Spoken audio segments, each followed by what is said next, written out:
आज की इस वीडियो में हम जानने वाले हैं, अगर आपका सपना डॉक्टर बनने का है तो आप 12th के बाद डॉक्टर कैसे बन सकते हो, आपको कौन-कौन से स्टेप फॉलो करने हैं। पूरा वीडियो एंड तक देखना। वीडियो पसंद है वीडियो को लाइक करना और जिनको भी डॉक्टर बनना है उन्हीं के साथ ये वीडियो ज़रूर शेयर कर देना।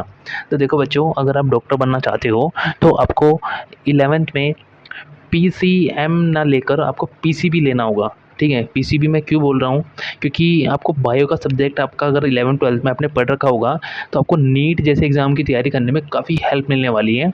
क्योंकि अगर आपको नीट एग्ज़ाम की तैयारी करनी है तो आपको बायो के साथ ज़रूर पढ़ना पड़ेगा। ठीक है, क्योंकि बायो आनी आपको बहुत ज़रूरी है। ठीक है, क्योंकि नीट का एग्ज़ाम कंपलसरी है, ये एग्ज़ाम आपको देना ही देना होगा। ठीक है, बिना इस एग्ज़ाम के आप डॉक्टर नहीं बन सकते।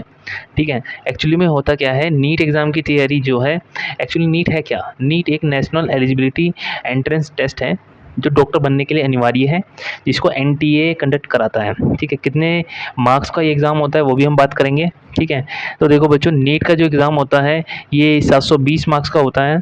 ठीक है, और क्वालिफ़ाई करने के बाद आपको काउंसलिंग के थ्रू आपको एडमिशन मिलता है।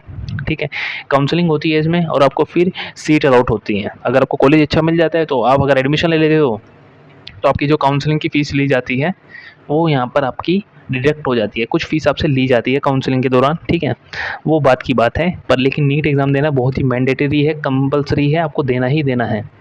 ठीक है, काउंसलिंग काउंसलिंग और कॉलेज एडमिशन। ठीक है, नीट स्कोर के आधार पर ऑल इंडिया रैंक अलाउट होती है। ठीक है, और अगर आपकी रैंक अच्छी आती है तो आपको सरकारी कॉलेज में मिल जाता है, जिसमें आपको कम फीस में आप अपनी एमबीबीएस कंप्लीट कर सकते हो। ठीक है, नीट एग्ज़ाम क्वालिफाई करने के बाद आपको एडमिशन मिलता है एमबीबीएस में, जो कि 5.5 साल का कोर्स होता है।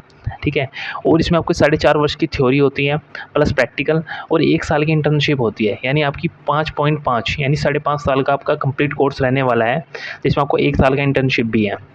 एमबीबीएस पूरा करने के बाद आपको 1 साल की इंटर्नशिप पूरी ज़रूर करनी होती है, जो कि अनिवार्य है। आपको किसी भी हॉस्पिटल में आपको ट्रेनिंग दी जाती है। ठीक है, फिर आपका फाइनल रजिस्ट्रेशन होता है। इंटर्नशिप पूरा करने के बाद आप अपने राज्य के मेडिकल काउंसिल में रजिस्टर करवा सकते हैं या डॉक्टर के रूप में प्रैक्टिस कर सकते हैं। ठीक है, आगे की पढ़ाई के लिए आप एमडी, ठीक है, एमएस हो गया, पीजी कर सकते हो। ठीक है, और आप स्पेशली डॉक्टर बन सकते हो। ठीक है, या फिर विदेश जाकर उच्च शिक्षा भी ले सकते हो। ठीक है, आगे चलते हैं। तो आपको कितने पॉइंट आपको ध्यान रखने हैं। 12th आपको पीसीबी से करनी है, फिर नीट एग्जाम होगा आपका, 5.5 साल का आपका एमबीबीएस कोर्स होगा, 1 साल का इंटर्नशिप, उसके बाद आप डॉक्टर बन जाते हो। ठीक है, नीट क्वालिफाई करना और अच्छे नंबर लाना बहुत ही कंपलसरी है, बहुत ही अनिवार्य है। अगर आप कम फीस में एमबीबीएस करना चाहते हो तो आपको नीट में अच्छे मार्क्स जरूर लाने हैं। ठीक है, और यहाँ पर बात करेंगे कि टॉप सरकारी कॉलेज कौन कौन से हैं नीट के अंदर। ठीक है, एक आपका हो गया एम्स नई दिल्ली। ठीक है, जो कि काफ़ी नंबर 1 है, टॉप पर है। ठीक है, एक आपका पुडुचेरी में है। ठीक है, थर्ड पर आपका एक और कॉलेज आता है मौलाना आज़ाद मेडिकल कॉलेज, ये भी दिल्ली में है। फिर आता है आपका सीएमसी तमिलनाडु, और एक आपका है केजीएमयू लखनऊ। ठीक है, आगे चलते हैं, आगे की बात करेंगे। फीस लगभग कितनी होती है। अगर आप सरकारी कॉलेज की बात करें तो आपकी अगर सरकारी कॉलेज की जो फीस रहेगी वो रहेगी 50,000 से 2 लाख रुपए। ठीक है, इतनी फीस होती है, और इसकी आपकी 80 to 70% आपकी स्कॉलरशिप भी आ जाती है। प्राइवेट कॉलेज का कुछ ऐसा नहीं होता, इसमें स्कॉलरशिप आना ना आना एक ही बात है। ठीक है, बहुत ही कम होता है, सभी बच्चों की नहीं आती है।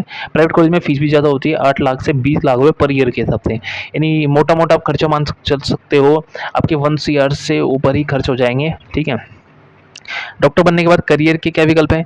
आप जनरल फिजिशियन बन सकते हो, सर्जन बन सकते हो, न्यूरोलॉजिस्ट बन सकते हो, आप गायनोलॉजिस्ट बन सकते हो, डेंटिस्ट बन सकते हो। ठीक है, बस आपको धैर्य रखना है। ठीक है, अपनी रुचि के अनुसार कोई भी क्षेत्र आप चुन सकते हो। ठीक है, जिसमें आपको स्पेशलाइजेशन कर सकते हो। ठीक है, डॉक्टर बनने के लिए जरूरी स्किल है धैर्य, दयालु स्वभाव, अच्छी कम्युनिकेशन स्किल, मजबूत याददाश्त और मेहनत, समस्या को हल करने की क्षमता। कमाई शुरुआत में आपकी 40 से 80 हज़ार रुपये पर मंथ होगी। ठीक है, अनुभवी डॉक्टर की 3 लाख तक होती है, और स्पेशलिस्ट डॉक्टर की 5 लाख पर मंथ होती है। ठीक है, नीट की तैयारी जब आप जितना जल्दी शुरू करोगे, 11th में ही अगर आप करना शुरू कर देते हो, सफलता के चांस उतने बढ़ जाते हैं। ठीक है, सिर्फ सरकारी कॉलेज के लिए अच्छा स्कोर लाना जरूरी है। डॉक्टर बनने में समय और मेहनत दोनों लगते हैं, इसलिए धैर्य रखें। अगर कोई डाउट हो कमेंट में पूछ सकते हो। बाकी मैं हूँ आपका दोस्त शुभम, और मैं आपके लिए ऐसे इंपॉर्टेंट अपडेट के लिए वीडियो लाता रहता हूँ। तो प्लीज़ वीडियो को शेयर करें, चैनल को सब्सक्राइब करें। तो मिलते हैं नेक्स्ट वीडियो में।